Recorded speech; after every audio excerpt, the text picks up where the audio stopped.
And they'll say, "Oh, Chad, I watch you every day."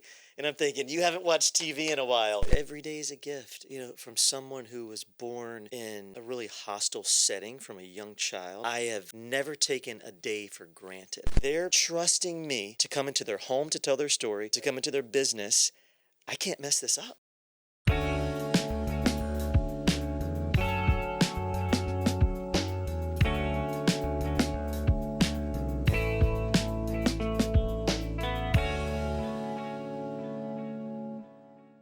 For 14 years, Chad Oliver was a trusted voice and familiar face in Southwest Florida homes. Waking up our community with morning news, Chad earned multiple Emmy Awards and back-to-back awards for his exceptional journalism. As Chief Communications Officer for Collier County Public Schools, he now oversees communications for 50,000 students with a $1.6 billion budget. Chad is a devoted husband to Lori Oliver, founder of the Naples Performing Arts Center, where he serves as vice president of the board, and we're honored to have him share his journey with us.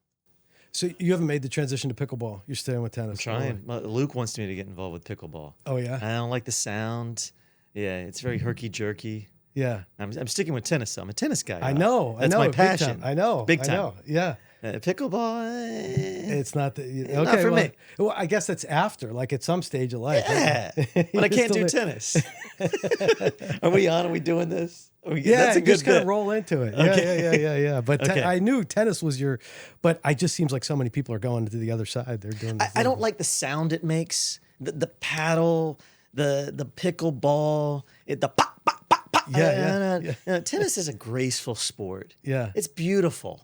I love the sounds. It's elegant. Yeah. Right? There's strings and the ball has felt. You can shape the trajectory of it. It's a beautiful game. Pickleball is like ping pong. Yeah. Ping. Yeah, it's just and listen, people want to move their bodies. That's great. Yeah. Who am I to judge? Right? You get out there, you're moving, you're having fun. The social aspect.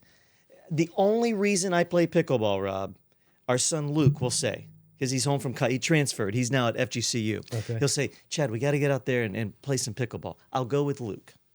But if it's not Luke, I'd rather be on the tennis court. Yeah. Well, is pickleball taking away some of your courts from you? I don't like that. Yeah. I all for pickleball, play the pickleball, expand access. Just don't take tennis courts. Yeah, I see it. This is not that hard. Yeah, I see it. Right? They're doing it. They're just like chomping doing it up. it. Yeah. The beautiful clay courts getting ripped up for pickleball. Nothing against pickleball, right? Play pickleball. Expand access. Yeah. Don't take the tennis courts. Yeah.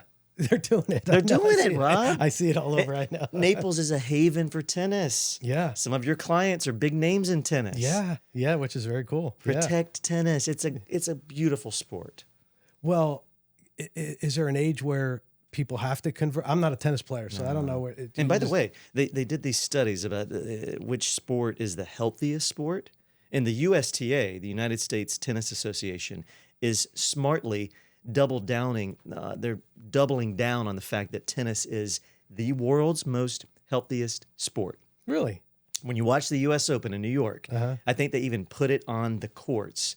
They put an overlay. It's great for your heart. It's great for all parts of your body, the social aspect. Yeah. And I go to a chiropractor, and they always tell me these stories about all the people with injuries because of, not tennis, pickleball. Really? A lot of injuries. Yeah. A lot of pickleball injuries. Really? I think a lot of people, they pick up pickleball because it's easy. The learning curve is not steep. Yeah. Right? So you can find quick success. Tennis is not the easiest game to really master. I'm still trying to master it. 30 years of playing, I'm still working on it. Yeah. Pickleball is a little easier to pick up. But tennis, unlike football, all the other sports in the world, it doesn't have that drop off where all of a sudden you just cannot play anymore. Like you can continue to go. You can. Like, does it have to switch to at a certain age? Do you have to play doubles only because you can't move around the court as much? Right. Or? There comes a time. I play on a USTA tennis team, and it's 18 and over. And mostly we have the young guys, the 20-year-olds, the college kids that play singles. But I still love singles. Yeah. I still, to this day, I'm 45 years old. I love singles. It's great. I mean, 3 hours in a singles match, you're burning a lot of calories. I'll bet, yeah. The heart rate's getting up there. Yeah. But there comes a point when the injuries start to add up. the plantar fasciitis, the Achilles tendonitis. Not that I've ever had any of that, Rob.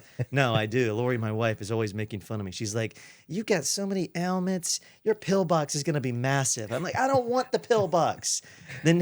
So at some point, you do have to scale back and maybe go to doubles. Tonight, I'm playing doubles. You are in a league? In a league, the tennis team.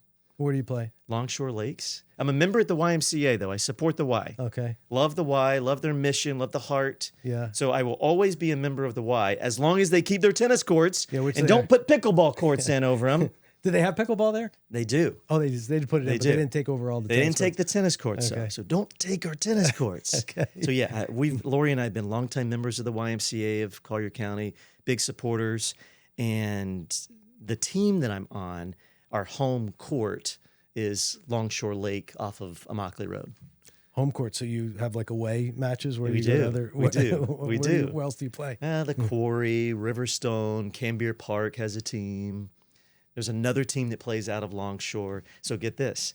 Last year, our Collier County team, our team, won the Naples League. We made it to Orlando to sectionals.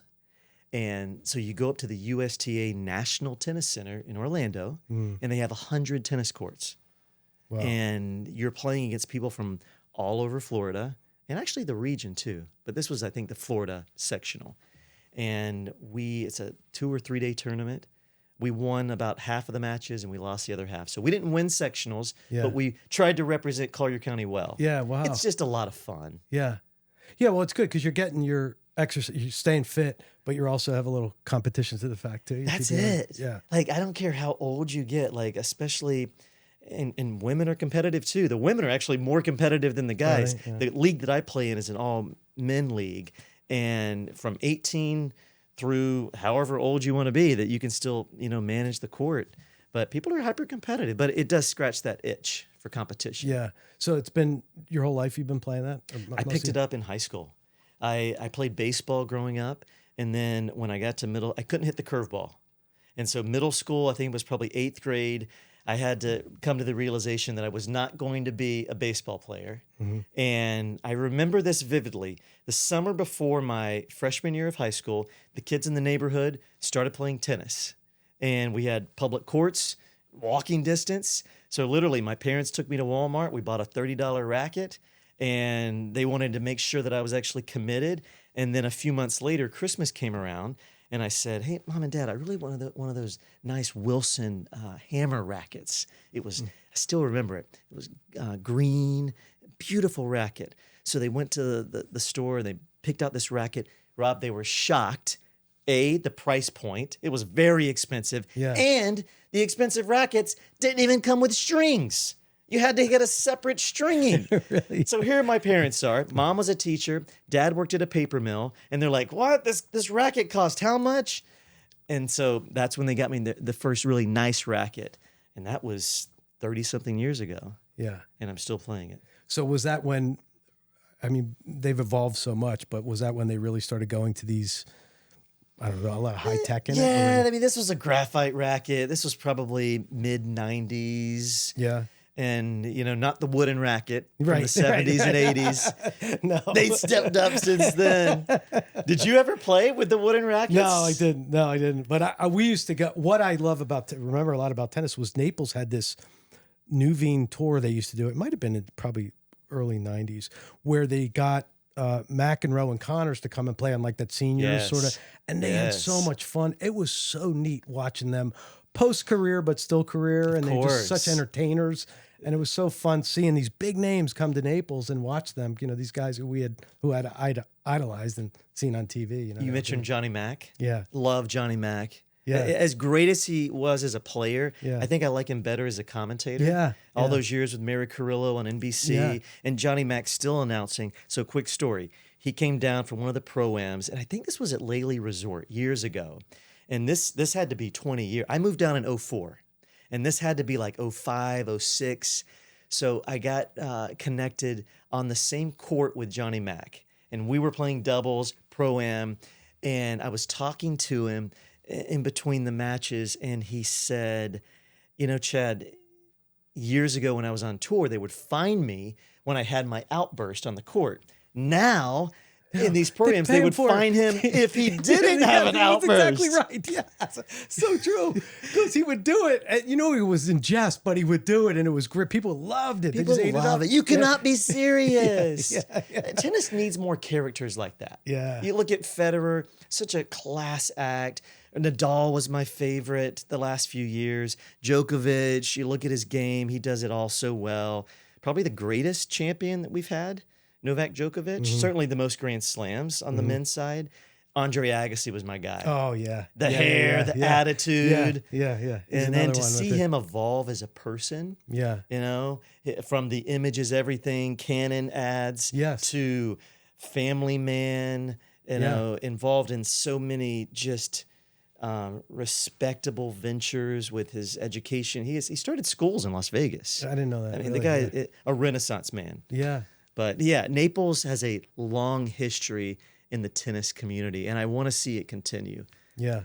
Yeah. Well, that was something that, for me, not playing it, but being entertained by it. I mean, that he was just pure entertainment for me. And now Mary coming to the salon, who when she's here, I love her voice, Mary Carrillo, just hearing her. Whatever TV it was on at our house, because we weren't tennis players, but it still would be on, and hear her and just the way she spoke and how now she'll be saying, when is my next hair appointment? And just those words flow off of her. Like I could love listen to hearing Mary her. Carrillo read the phone book. That's exactly Do it. they I even know. make phone books anymore? Yeah, right. I mean, it's just soothing and so thoughtful. Yes. She really added a lyrical touch to sports broadcasting, which you don't often see. Yeah. And now that carries over into just her everyday life, where I'll just stare in awe at her and listen to her, that voice that she has that resonates. But coming from you and your background of communications, that's a big testament to who she is, because you not only know the tennis world, but you also know the communications world, which is something that I still think was so neat. And I'm still have this little awestruck thing going on by having this opportunity with you and meeting you and getting to talk to you. And because the last time that you were in, and we didn't do the podcast, and we were gonna, but we didn't. I came in for the haircut. You got the haircut, yeah. And it was so neat to see people after you left, to see how they were, they didn't say anything to you, but they talked about you after you left. Is that him? What's he doing now? Like they know you, they know your voice. You were such a vivid face for people in our community, and you impacted many lives by being you, on their screens for so many years. And like you said, it's been how many years now? I left NBC2 to go to Collier County Public Schools 8 years ago. Yeah, it's been 8 years. Yeah. 2018. Yeah. Just you saying that really does touch me, Rob, because I'm a nobody, right? I'm just trying to use the little bit of skills that God gave me to do good, right? I know that my years on this earth are finite, and so I'm just trying to maximize every day. And when you show up day after day, whatever sector you're in, and you put your skills to use, running a business, creating content for a media, whatever you're doing, you do it day after day after day, and you build and you impact people without ever really realizing it. And still to this day, I'll run into people in the community and they'll say, "Oh, Chad, I watch you every day." And I'm thinking, you haven't watched TV in a while if you still think that I'm on. But it really does touch me, because people have choices. And when they choose to invite you into their house, or they choose on YouTube to watch Spotlight on Good People, they're making a choice. And time is the one commodity that none of us have enough of. Yeah. And I always have this idea in my head that people are consuming TV with a remote in their hand, or nowadays they're at their computer or on their smartphone, just a millisecond away from scrolling past us, Right. clicking on to something else, because our attention spans are so finite. And I mean, I feel so blessed to be in this community after so many years, where people still want to talk with you. And so when you and Zach reached out to have me on your show, I was the one that felt honored. So thank you. Yeah, no, absolutely. It was really, to me, you're like the first celeb we have. And I look at it like that, because it was cool just that you're here, because even though it's been 8 years, and I can't believe that it's been 8 years, but like your face is just, it's as if I understand that person saying, I watch you like today in the present, because that's how much you live in the world because of what you did. Yeah, I mean, it's when you come into people's houses, and I know that I represent like legacy media, traditional media. Yeah. People now consume media in so many different ways, but let's just stick with local network affiliates. Yeah. So you're working for a local network. Remind me to come back to that in a second, because I'll tell you a story from one of my professors in college. Great advice. But you're reaching people at a vulnerable spot, right? They're getting ready for the day. They're in their underwear. They're getting out of the shower. They're still in bed. They're in the kitchen. Yeah. They're getting ready for their day. Yeah. And they're choosing to turn you on because they respect you and they value what you're saying and they trust you. Mm-hmm. And I've never taken trust for granted. And I can say this, after all those years. So when I left anchoring, and I left mass media I'm the Chief Communication Officer for Collier County Public Schools. Feel very blessed to have this opportunity. I left the news world because this opportunity in Naples, where Lori and I call home, I had the opportunity to stay in Naples and work in communication, just in a different field. Yeah. I never took viewers for granted. I always, when the lights came on air, I always felt this urgency of now, the urgency to don't disappoint, don't be boring, because you can't be wrong. Like all those years on the air, when I left, I was anchoring 4 hours a day, the 11 a.m., the noon, the 3, and the 4. We launched the 3 o'clock, which is still going today. You couldn't be wrong. Like, it isn't a part of my approach at all to have facts incorrect. Well, that's to get anything incorrect. Yeah. Right? I never had to go on the air to issue a correction. I never had viewers writing in to the news director or to the GM, the general manager, or to me directly saying, Chad, you're a flaming conservative. You're a flaming liberal. You're too left. You're too right. You got this wrong. Started in 2004, got off the desk at 2018. All those years, nearly 15 years on the air. Think about the thousands of stories, Rob. Not one time did I ever have to go on and correct something. I never took viewers' trust for granted. They were choosing every day to turn us on. They have a lot of options, right? You got to fact check. You got to put in a lot of work. You got to work your sources. The minute I lost credibility, I was done. And I still carry that approach. Like in my line of work for representing the school district, I deal with a lot of people day in and day out, right? We have 47,000 kids. So think about all the families that choose Collier County Public Schools. We have 6,200 employees full-time that work for Collier County Public Schools that choose to work for the school district. They have a lot of options. All the community partners, the business partners who sponsor our schools in some way. Yeah. My department of 9 people. I mean, we're a small but mighty team. We work our butts off to not disappoint, to not ever break the trust. Because if you break trust, they're going to go somewhere else. Yeah. Right? Yeah. Business world, public sector, news media, you can't break trust. Yeah. Like that's a commodity that is so precious. Yeah, I didn't think of that aspect of it. It just, you said something earlier too, and I want to touch on that. But first, how many years? Because you can never not be on. You got to be on, man. You can never not be on. When you're on the air, it's exhausting. Like I would get in the car. When I left, I was anchoring 4 hours live every day. 4 hours live is draining. I call it a white collar assembly line. You're doing a white collar job, but in many respects, you're producing news at a high level. And I know from walking into your salon, you have a level of excellence that you expect from your team, and you guys deliver on that. And you deliver every day because your clients expect it. When we were to go on the air, I knew the level of excellence that we had to deliver. And there's no room for subpar. There's no room for getting anything wrong. That's why I would get so stressed with technical problems, which are going to happen. Right. But early on, I mean, I started in radio when I was a kid in high school. That's how I got involved in this business, Rob. Okay. So I was volunteering at my local Christian radio station in St. Mary's, Georgia. Awesome. And God bless Paul Hafer. He's the general manager still to this day. who gave myself and a few other people a shot. We were teenagers, snotty-nosed kids. Yeah. That he said, hey, take 3 hours on a Saturday, play the hard Christian rock and rap that we can't play during the week. We started our own show. No kidding. That's how I got gave you that slot. That's so cool. Like, don't disappoint. Be on. So when you think about it, I've been on since I was a teenager in high school in the public eye in some respect. Yeah. Yeah, well, there's just no room for, I didn't get enough sleep. There was traffic. I don't feel well. No. You got to switch it Do. because you got every eyes on you, but not on just you visually, but how you're responding to what's happening, because it's coming at you and you don't even know what's coming at you until it comes at you, or until they say what's in your ear, like you were talking about before. It's exhausting. I loved it. I love the big news days. I mean, let's just be straight up real. We're in Southwest Florida, okay? So when you look at media markets in the country, there's about 210 media markets. New York 1, LA 2, Chicago 3, and on and on. Mm-hmm. Philadelphia, top 10.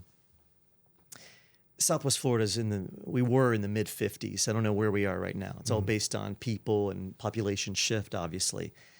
So as a mid-market, I realized if I wanted to stay in Naples, which is where our family was, Lori and I decided Naples Performing Arts Center was based in Naples. Yeah. Our kids were in school. I didn't want to uproot them and move to Miami, New York. Yeah. This is where we decided as a family to make home. And when you come to that point in your life, you look around, and I really had felt like I'd capped out. Like I looked around and there wasn't a job that I wanted at Waterman Broadcasting at the time, which is now Hearst. Hearst TV bought out Waterman. And so when you look around and you don't see a job that you would like, that was a cue to me that it was probably time for something different. Okay. And that's when the role with the school district opened up. Okay. But to your point earlier about being on, people will oftentimes ask me, well, Chad, do you miss the news? Yeah. Which is a very good, honest, basic question. I miss the big days. Yeah. I found that we just kept adding more and more newscast, and it's Southwest Florida. There's only so much news that we're generating within the 6 counties day in and day out. Yet we kept adding more and more news, and that became a bit exhausting. Mm-hmm.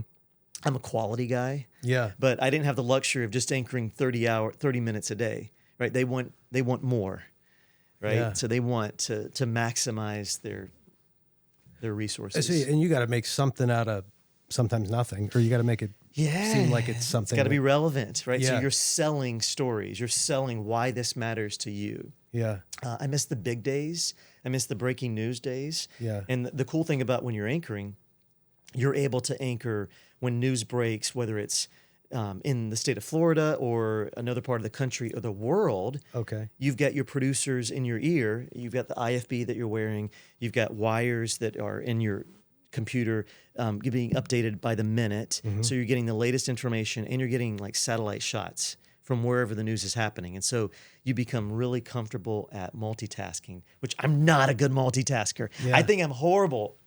Are you a good multitasker? No, I don't think I'm good at it, but I end up doing it a lot, and I end up getting nothing done. I'm not effective at it. Right. I feel like I'm just not a great multitasker. Yeah. But you have to be. You have to be able to juggle looking at live pictures, ad-libbing over breaking news, having your producer in your ear tell you what's going on. Okay, Chad, we're going to go to Baltimore where there's this going on. Yeah. And you have literally 2 sentences of confirmed information to go on. So at that point, you revert into being a reporter in the field, and you anchor back to what you know, your life skills, what you've learned in the course of your time on this earth. Yeah. And so I always say, you as a journalist, you have to know this much about everything. That's why journalists are very fun people to have at parties, because we can talk to anybody and we can talk about any subject. Yeah.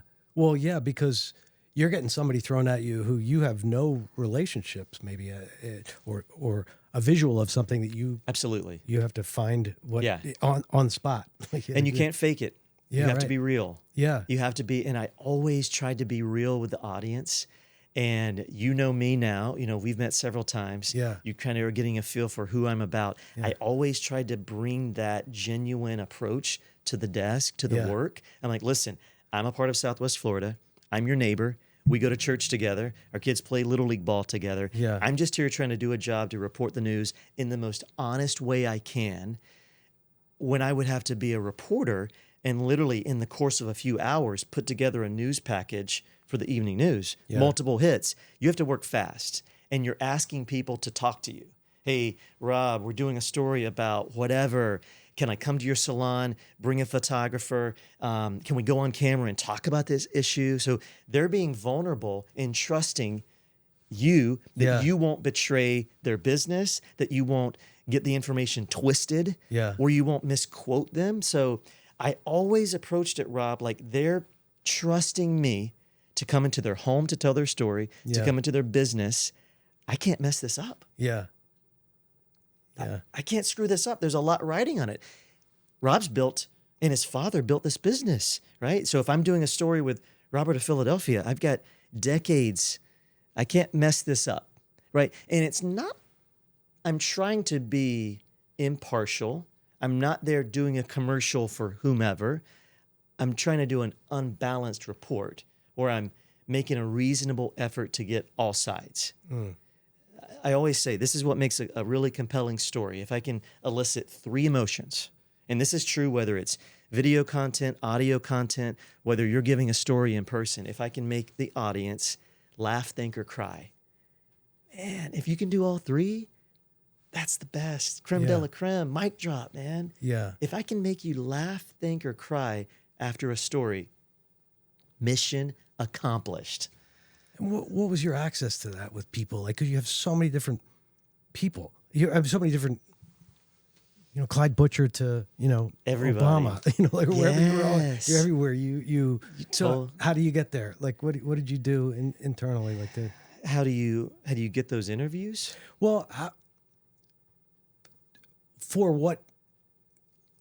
when you nailed it with that person and you've never met them, but you got to elicit those emotions out of this person. What's access to that? How'd you do that? I would be my harshest critic. I loved getting an assignment where all the other stations had crews there covering the same story. And I loved, I would go back and I would record the competition. I would record all the other stations and I would go back and watch how they presented the same story.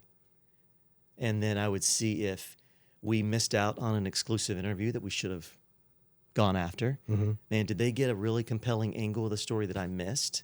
Did they reveal something that I didn't even see? And so I was always my harshest critic. But your rapport, like you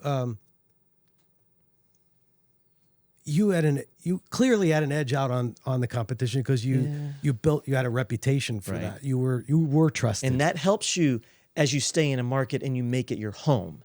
People want to talk to you because they know you, right? And this is what great advice from the head of broadcast news at the University of Georgia. I'm a Bulldog. Go Dogs, sick 'em. That's my school, right? University of Georgia. I grew up in South Georgia. Chose to go to the University of Georgia because I got the Hope Scholarship and tuition and books were paid for. My family didn't have to, take out loans. Wow. So very thankful for that. David Hazinski, still alive to this day, still giving back to the world of journalism, still contributing ideas and as a thought partner. He's launched over a dozen networks around the world. He was an old NBC News vet. Worked side by side with Tom Brokaw. Remember Mr. Brokaw? Of course, yeah. From NBC Nightly News. Yeah. So Mr. Hazinski was the head of broadcast news at the University of Georgia. He was a Vietnam vet. He worked in local news, worked in Pittsburgh for a long time, and then made the transition to work for the network. So at the media level, working for the network, especially years ago, that was the epitome, right? You could work for the network. Wow, that's a big deal. So he was a correspondent for NBC News for many years, did reports for the Today Show, Nightly News. He said when I was graduating, I was about to leave Athens, sending out demo reels to anybody desperate enough to give little Chad Oliver a shot.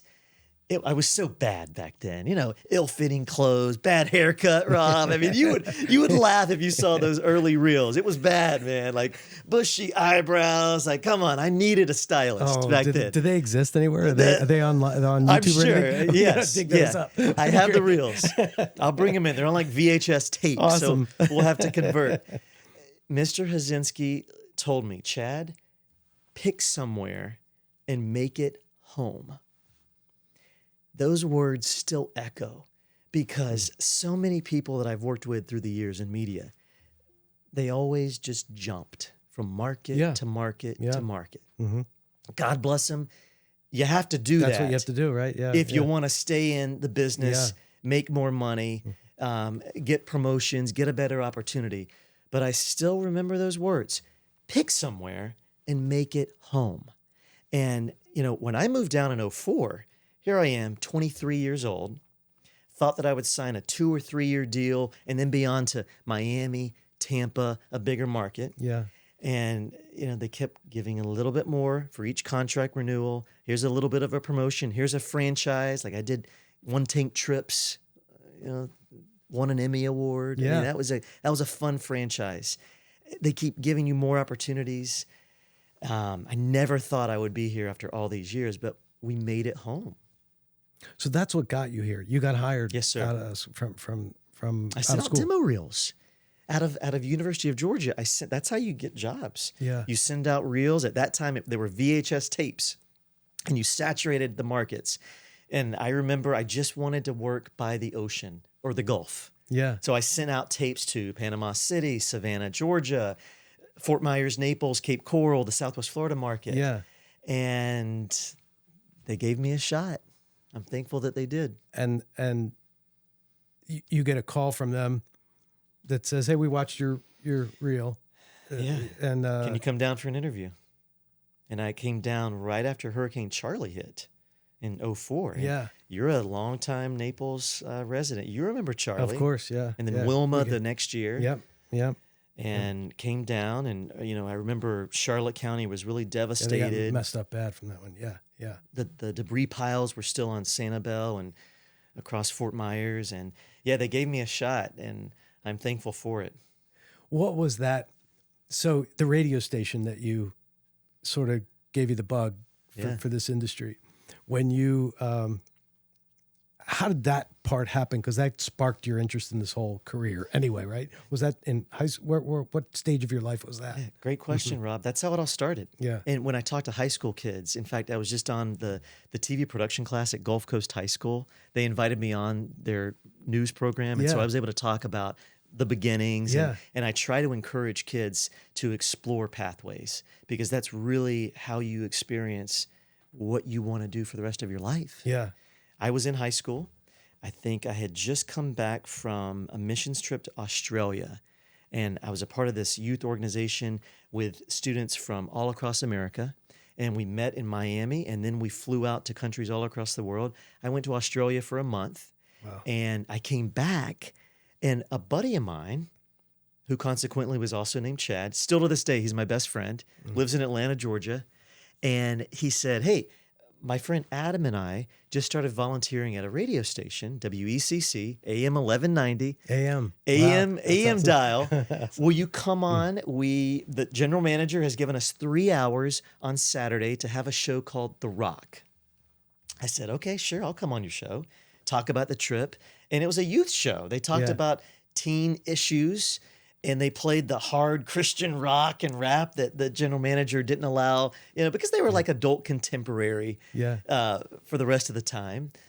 And that's when I got the itch. I'm like, this is fascinating. So you sit behind a microphone, you tell stories, and you reach a lot of people. And in my mind, it was a lot of people. Yeah. I don't really know how many people were listening, but God bless them. They listened and they called the show, and to have live callers, to be able to go in the edit bays, and we would create these little audio reels. We would splice content together, and that's how I got my start, like editing. So you got to play, and you got to you had free reign of that. You were able to use the facility for all that. Yeah, that had to be that had to be pretty awesome. And the reel-to-reel machines where you're using like old tapes, right? Yeah. And you're blanking it, and so they taught us how to produce content for the station. And then, I continued to volunteer. And I think by my senior year, that was junior year of high school. By my senior year, I was going to school half the day, and in the afternoon, working at the radio station and doing drive time afternoon for a couple of hours.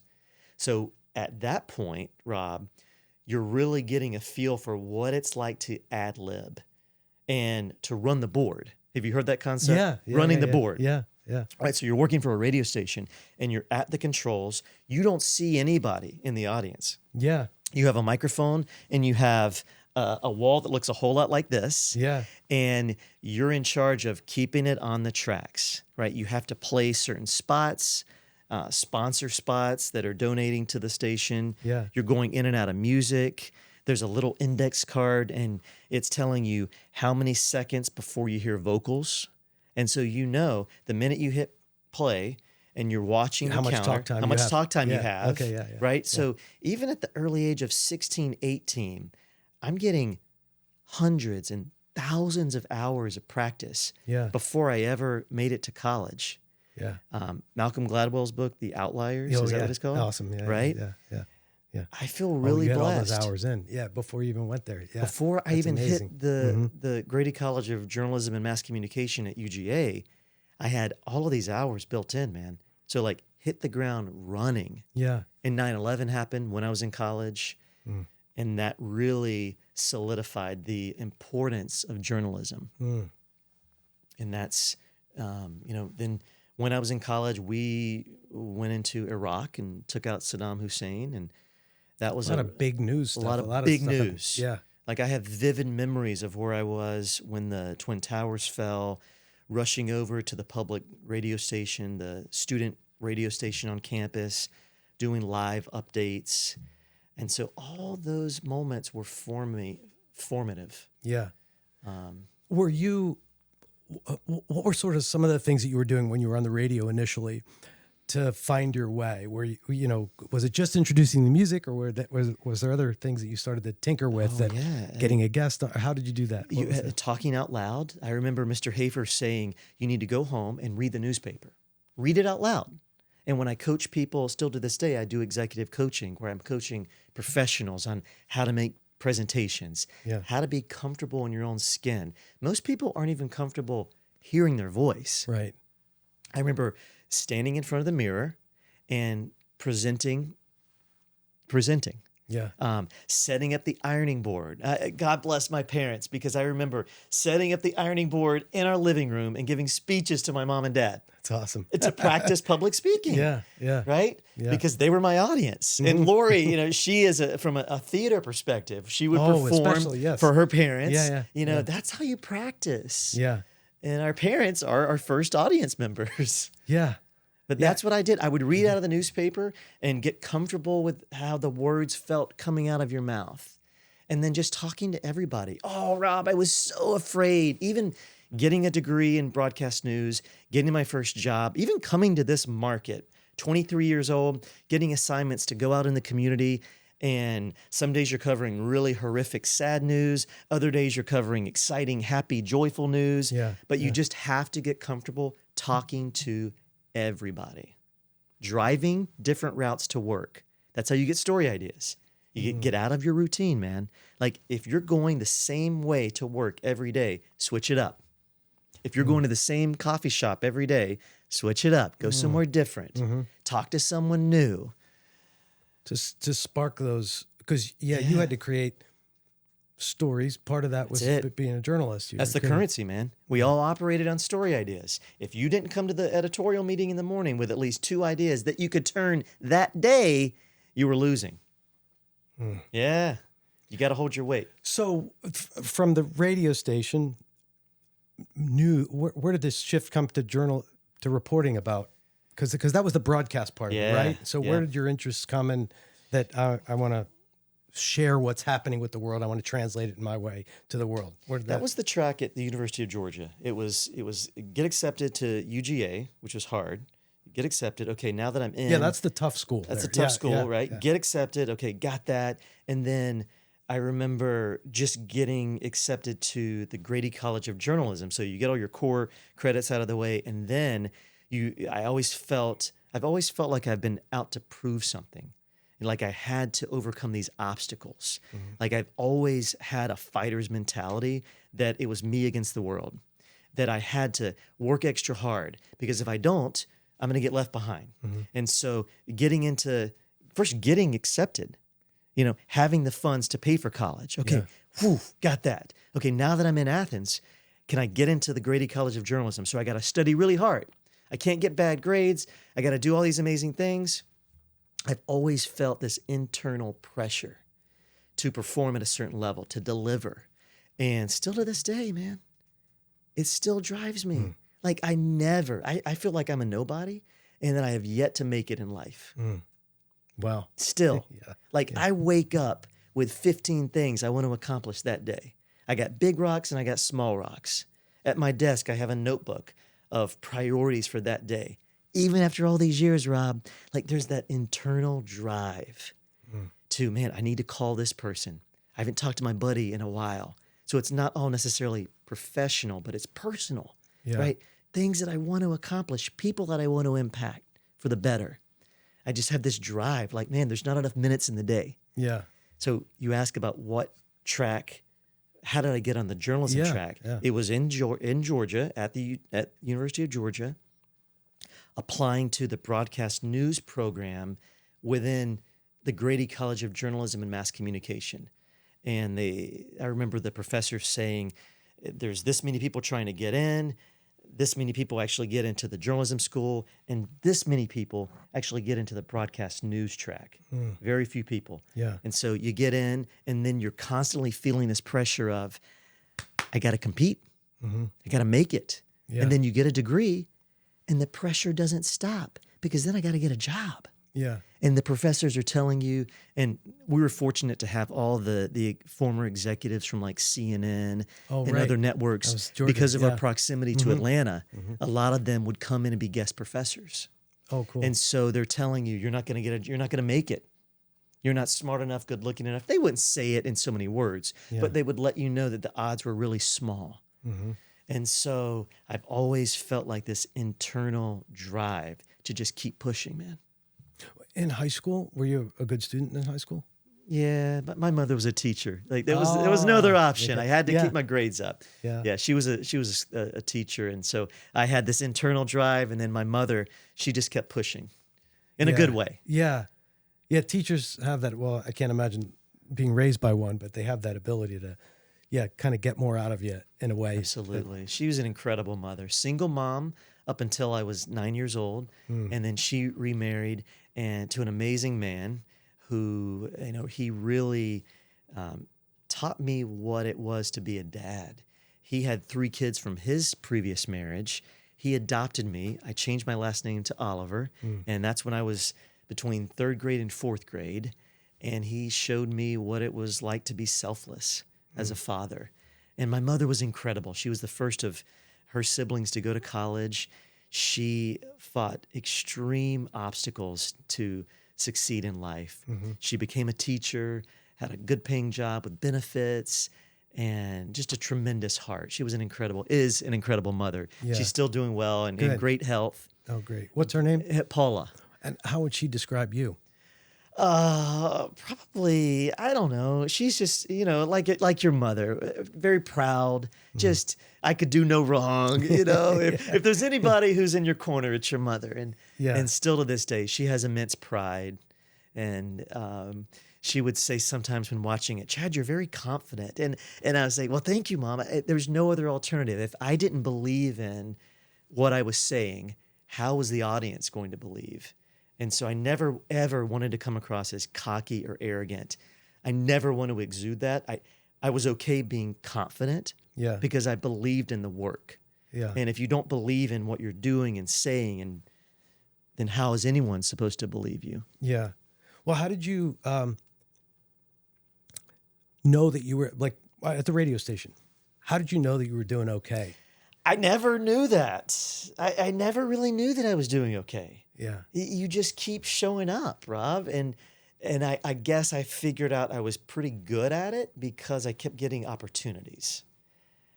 Fast forward to 9/11. I remember auditioning to host 9/11 Athens Reacts.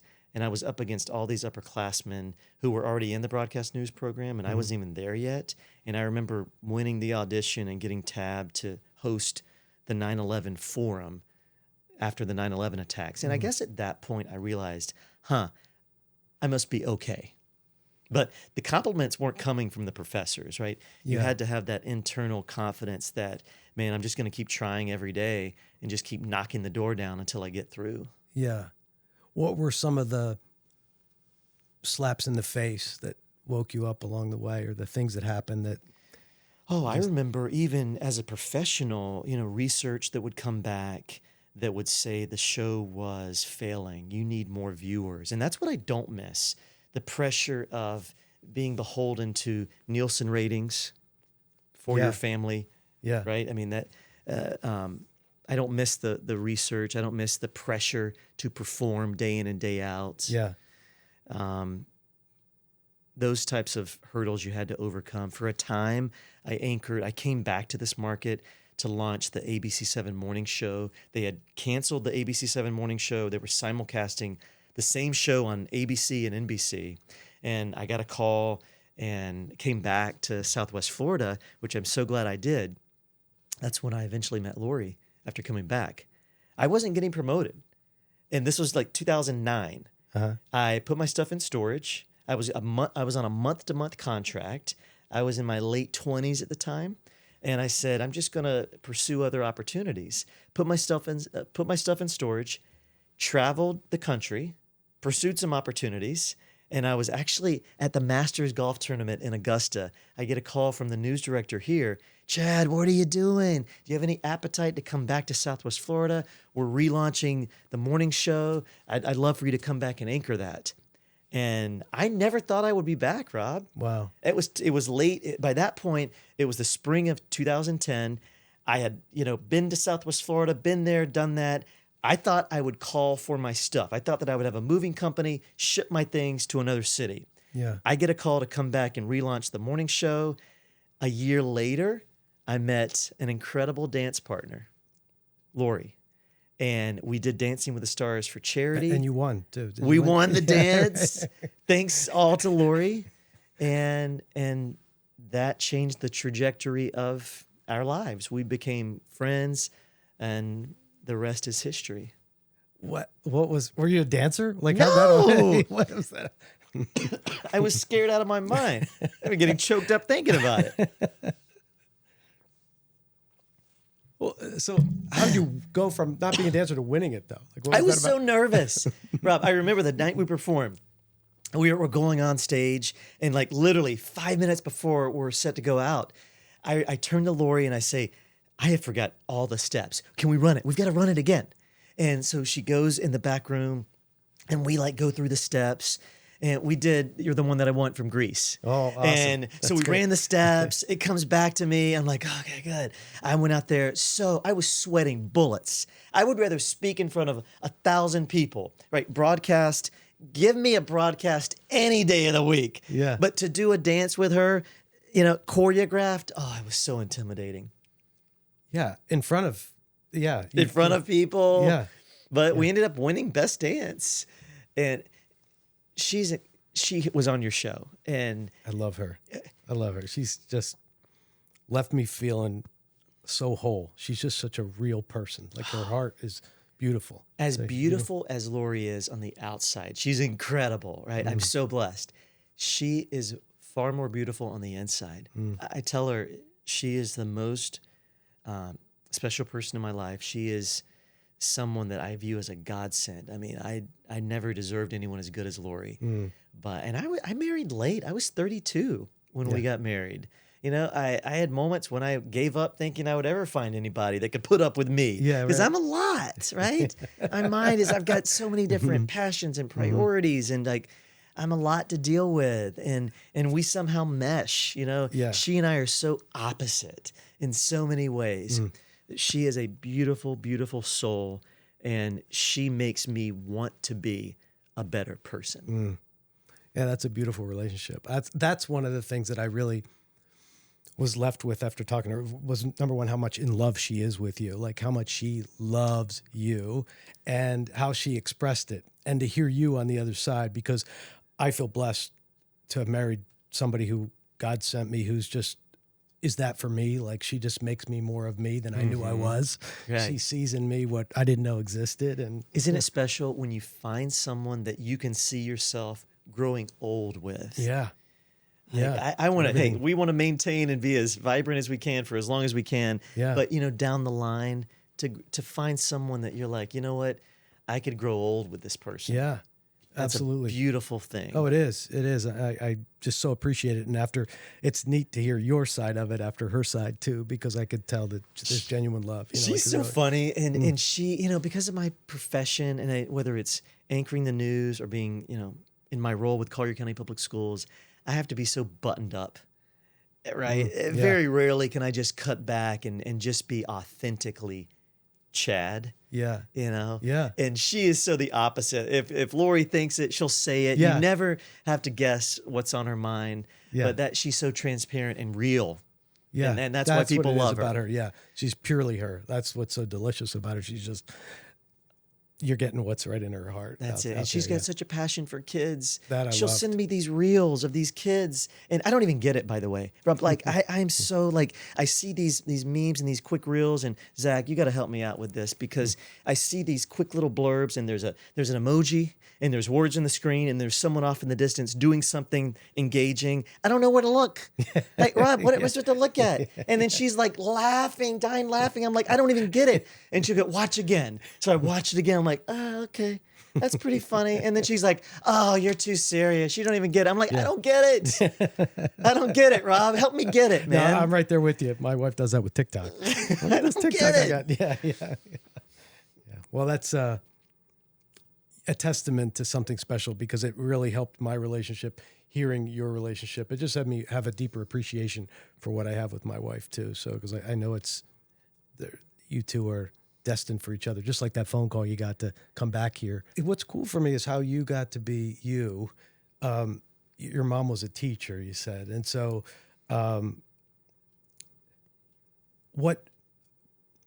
who had the biggest impact on you growing up? How did you end up being you? Because you're wired a certain way, and you know, our community gets that, to have a chunk of you, which I love that you're here and you didn't leave, because I see so many that do. That's what they have to do. They come to our market, that we fall in love with them, and then they have to leave. They have to move on to grow, and you found a way to stay with us. And I love this community, and I feel like I've grown up here, and people have watched me grow up, you know, from age 23 to where I am now. And I've seen Naples grow and Southwest Florida grow. Not your perspective. I mean, you have other, you know, previous decades. You've seen what you and I were talking about, what it was like in the 80s and just the small town feel. But yeah, I mean, I do feel.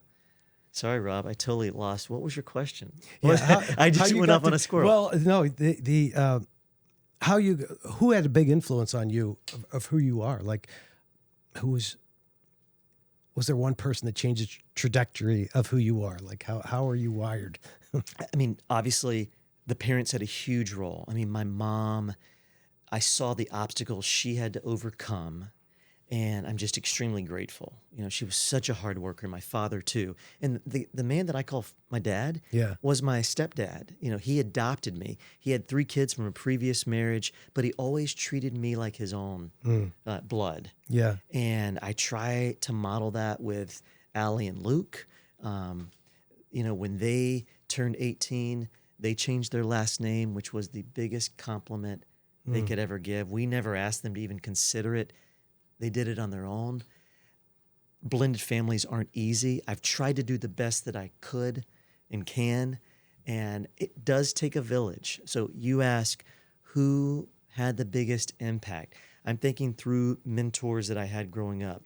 So my mom raised me as a single mom up until I was 9 years old. So those are crucial years. I can think about my Uncle Warren, Paul Hayford, the general manager at the radio station. Yeah. Men who came into my life at critical points, baseball coaches I had, my dad, Ricky Oliver, who treated me like his own, he was a welder at a paper mill, blue collar guy, worked really hard. He would take time off to be at my tennis matches in high school. He would travel to wherever I had a match. If I was playing, Ricky Oliver was there. He didn't have to be, right? He knew, and my mom knew, the first names of my friends. They would have my friends over to the house. And Lori and I try and do that with our kids. We wanted to be the house where kids felt comfortable coming. And so for anybody watching this, if I can encourage anybody, know the names of your friends, your kids' friends. Know the names of your kids' friends. Invite them on trips with you. Do vacations together. I really struggle with society and the phones and the lack of connection. I hear so many stories of people that just get buried in their phone. And they lose this. I mean, the ability to sit down with you and talk for an hour about life, about where you came from and where I came from, and share experiences. That's how you get to know people. That's how you gain trust. And this isn't a political show, nor that it needs to be, but I feel like if more people had connections, our society would be more civil. We could disagree better. And there's so much vitriol in 2026. Like, we got to do better.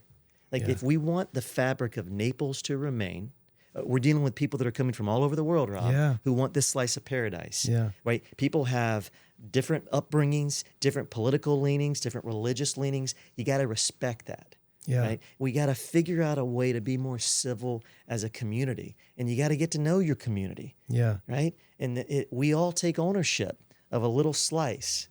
Right? So who had the biggest impact? It was a collection of people, but I mean, one person, my mom, still to this day, someone you can call and you can lean on, and don't wait to tell people how you feel about them. It's why Lori and I try to be so honest with each other.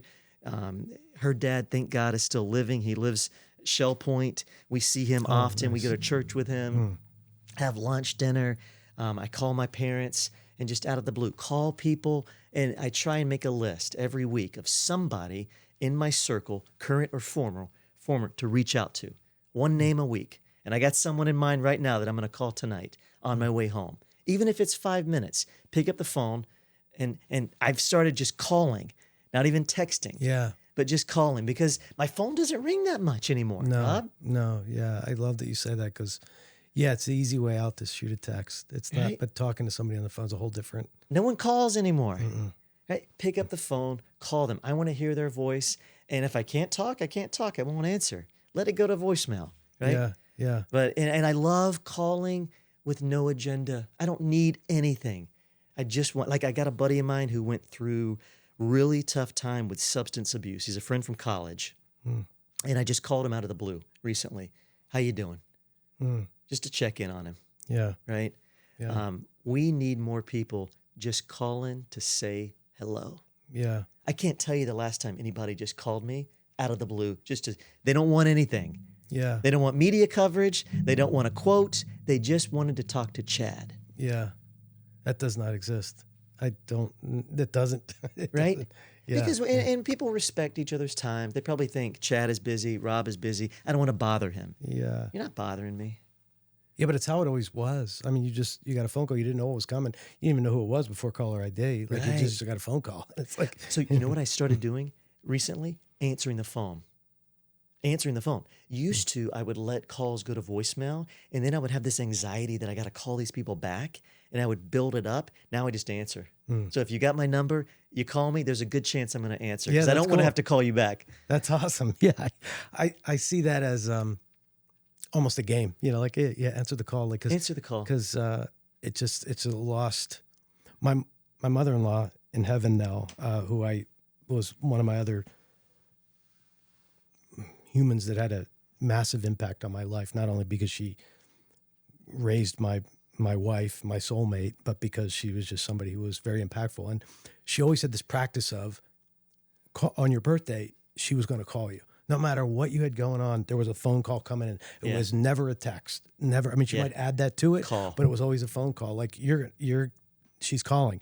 I could be in the middle of, it didn't matter what, she's calling. And that's just, that's such a lost art. It's such a, unique thing. Now we look and see somebody calling. You're like, why are they calling me? Why? My reaction. Why did they call? Why didn't they text me first? I know. And do you feel like I feel like I have to text people to say, hey, do you have Can I 5 call? minutes to Yeah. talk? Yeah, Can yeah. I call? Used to, we would just pick up the phone and call. Yeah.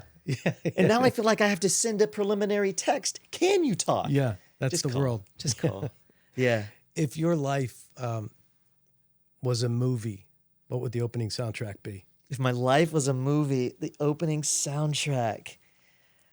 Oh, I love music. What did Lori tell you? What did she say that I like? 80s music? I think she had some 80s. Yeah, because I'm trying to build a playlist of the Spotlight on Good People playlist. So your playlist is going to matter to me too. But if you had if it was a movie, what would that one be? Oh man, I think I remember it was 80s. I have. There's so many that go through my mind. I'm thinking of, okay, you want first reaction? U2, Beautiful Day. Oh yeah. Beautiful Day. Yeah. Because listen, every day I try and remind myself, every day is a gift. Yeah. And every day is beautiful, especially in Naples. But yeah, of course. seriously, every day I try to approach it, no matter how long the to-do list is. I'm not promised another day. Like, I'm a relatively young guy still. I could live another 50 years. I could be gone next year, right? Yeah. This could be the last time anyone has record of Chad on video. Like, this could be it. Like, not to sound morbid, but you never know what could happen on my way home. Yeah. Right? 100%. I have to capture each day. Yeah. Right? Make it count. Yeah. I can hear the intro of that song right now. That's a perfect song for that. Yeah. I love that. That's really great. Because this is all we have and we don't know. You know, we have 33, how many episodes? 34-ish, 34, 35, somewhere around there. Yeah. And one of the first guests, Jacqueline Pfeffer, who was the CEO of the Naples Baker Senior Center, passed recently. And she was somebody who I was very intimidated by to talk to her because she just has this presence about her. Mm-hmm. And I had this affection for her when we were done because I wouldn't ordinarily have a conversation with her ever in life because of just, to me, she's just somebody who I revered who she is, and she just had this poise about her that just was intimidating to me. Sure. But when we were done, I just felt like I wanted her to be my mom. You know, I wanted to be a part of her life, how special she was, because we got to spend that hour, 2 hours, whatever it was together, that time together, that little piece, that connection. The fact that you have this platform to have long form conversations. This is what this is, like long form storytelling.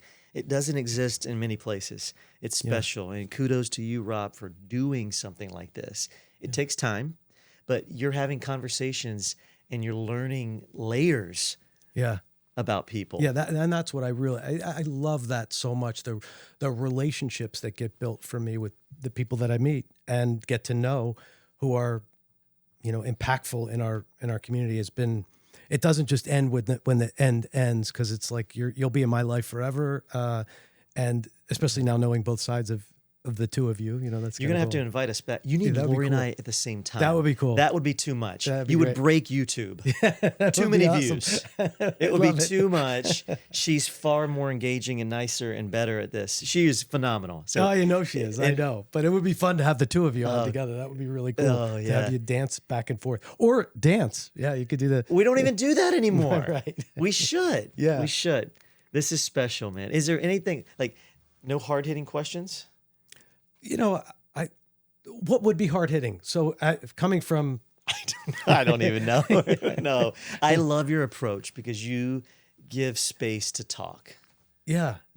Just wherever it goes. And I like in the fact of, talking about music because I love music, but I love to hear, your playlist, but you too. Gotcha. I see you when I do that, but I just don't nod. He's giving me signals. I have to give you a cue that, I got. We're over time. We are 5:04. Okay. Yeah.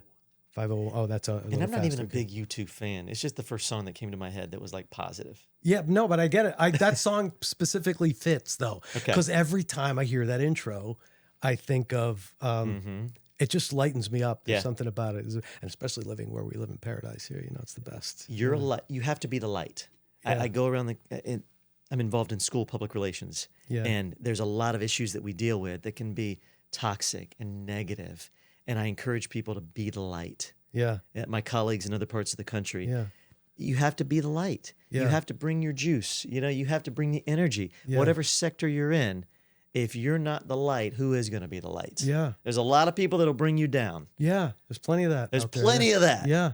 Yeah. Can you be the light? Yeah. Well, you have that energy completely. I mean, just as I knew you on TV is just how you are in real life, which is the It's a huge compliment. authenticity of you, So which huge. is really cool to experience and get to know. Maybe there's a part 2 in the future. I think we have to do that. I think, yeah, absolutely. Because now that we have official studios, It's active very studio fancy. looks really Thanks good. for having me here. Yeah, of course. 2 more. Let's see. Coffee drink. Ooh. Well, we just had an espresso before we Yeah. recorded your show. Yeah, yeah, I mean, yeah, it was yeah. great. Yeah. Anything to get me going, quickly. I'm basic, Rob. Yeah. Coffee with a little half and half and honey. A little splash Okay. of honey Okay. Little honey in Yeah. the coffee. in the coffee. Okay, that's a Oh, new yeah. one. All right. Yeah. All right, we got But that on I'm there. basic. Basic Okay. coffee, splash of half and half, a little honey. Okay. Any book or podcast that's had either an impact on your life or that's on your playlist? I did read a book called Super Communicators. Awesome. And you're a very good communicator. You could co-author the book. Super Communicators was good. I'm reading an AI book right now that's a bit dry. I'm probably not going to recommend it. AI book. Like it's about Yeah, it's using about AI? use of AI. Okay. It's a little heavy. Okay.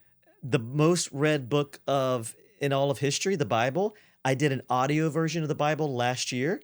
First time I've ever made it through the Bible in a year. I did it. Really? Yep. I You know listened to it. So what version? There's so many versions. I always wanted to do that. Yeah, it's but- great. It was through the Bible app. Okay. And I listened to, it was a daily devotion that gave you like thoughts and scripture for the day and then corresponding scripture that related to that topic. Okay. And by the end of 365 days, you made it through the whole Bible in Wow. a year, Okay. right? The most read book of all time.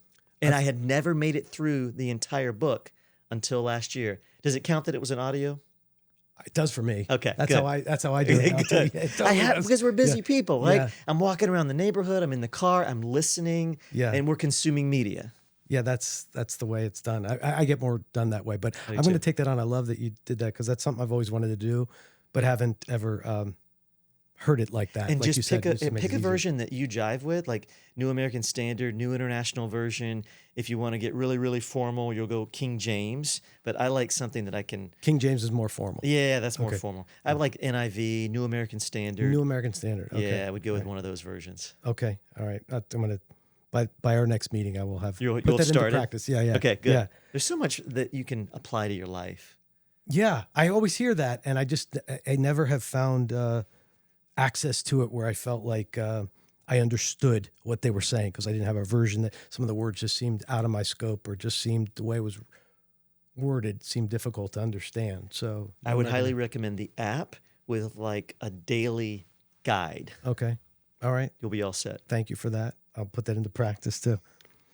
I want to leave them with from you. What do you love about your life? That I'm still here. Mm. Every day's a gift. Every day's a gift. You know, from someone who was born in a really hostile setting from a young child. I won't go into too many details there, but I have never taken a day for granted.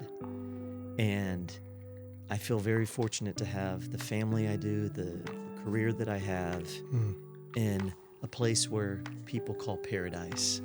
So I really do try and view every day as a gift. Yeah, I appreciate that. I appreciate the gift that you are for us too, because you bring it with you. This is the second time now I had the honor to meet you or be with you. And Thank you, man. you bring that positivity, that good energy that is infectious, just like you did when you were in media, in the other form of media. So You're a blessing thanks. for our community, man. Keep Yeah. doing what Thank you're you, brother. doing, Rob. God bless you. Thank you. Thanks, man.